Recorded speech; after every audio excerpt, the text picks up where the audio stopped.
Hi there! Welcome to my studio slash craft room in my basement. There's a shh sign because I'm videotaping. Here we go. Here's a little look at my bead and button storage in my basement. My crochet, knitting, and yarn stuff area. And as I zoom over, there is my sewing area with my very trusty sewing machine that I've had for about 20 years and it works great. My serger or overlock machine, and there's an embroidery machine under that. And a stack of patterns that needs to be put away. Yes, my room looks a little dark, and it is messy. It's dark because it's in the basement. There's only one window, and it's messy because I have a lot of stuff. But I'm really thankful that I can create stuff every day, and I can teach others how to create stuff. This is the main cutting project assembly table, and here is the die cutting station where I have manual hand crank die cutting machines and electric die cutting machines. And there's my cat making an appearance. And oh, yep, there she is. There's Kitty. And whoop, there we go. Okay, now that she's made her entrance, let's go on with the quick tour of the messy craft room. As I was saying before, I have projects on this table where I also use this table to cut large pieces of fabric and pieces of paper, cardstock, cardboard, board, etc. This is a tote that I made very recently, and you can see the how-to on my blog. Here is my handy-dandy tool bench. Sears? Is it Sears? I don't remember. It's a Mastercraft metal tool bench I use where I pound things, hammer things, saw things, glue things with hot glue, and use my heat guns. In the small drawers I store all the glue sticks, and there's another drawer.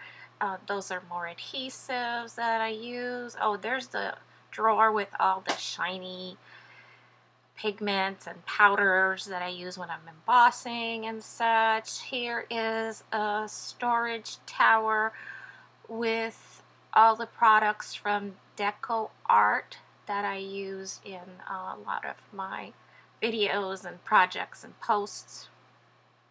I try to keep all the products from each company separate. And this is the area where I do a lot of paper crafting, such as card making, scrapbooking, sketching of projects to come. There's a project in progress made with creative paper clay that's going live on my blog this week. My collection of markers, brushes, drawing tools, etc. I have a lot of stuff. I've been doing this for many years. Here is just a box of one of the other ongoing projects I have for ARNOLD GRUMMER paper making design team.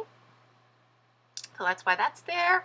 Oh, just showing you my son was using that and didn't put it away, and that's a paper trimmer for those who are unfamiliar with that tool. This is my desk, and there's a box of clay. And I'm just showing you quickly the tools that I have ready at my reach for my creative making. Here is a tripod that I rigged up on the shelf to hold my iPhone when I am filming videos and shooting stills. And that is a tower I found at a thrift shop. Oh, back to looking at my inks and my blocks for holding stamps. Yeah, the tower of coloring, I call it. I just store a whole bunch of coloring tools in there, markers, pencils, all mixed up together, and I just group them by color. It's what I reach for daily when I'm just scribbling stuff and planning projects. That's one of my journals that I'm using also as a palette. I clean off my brushes on it. It's creating backgrounds for a future art journal.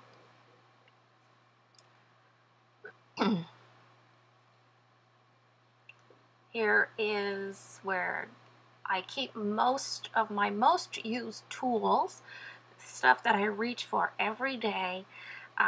All the scissors, hole punches, knives, pliers, clips, glues, all these things that I need in my work. I do so many crafts, I work in so many mediums, and I do that every day. So I just need to be able to reach my tools and my glues and whatnot. That's what I'm showing you. I'm sorry if I'm making you kind of dizzy or seasick with my filming here. Oh yes, this is my caddy with all my Faber-Castell products. Here's a wall of storage.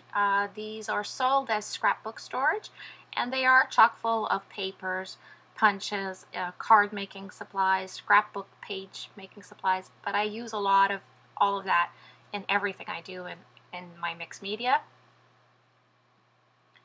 As you can see, I've got labels for my punches. My papers are sorted by color. This tower holds a bunch of craft paints, acrylic paints, all sorts of mediums, gessos, and glues that I use. This area is for my ribbons. They're all sorted by color in see-through boxes. These are storage drawers where I keep a lot of stamps. They're all in separate categories. Above that, I have,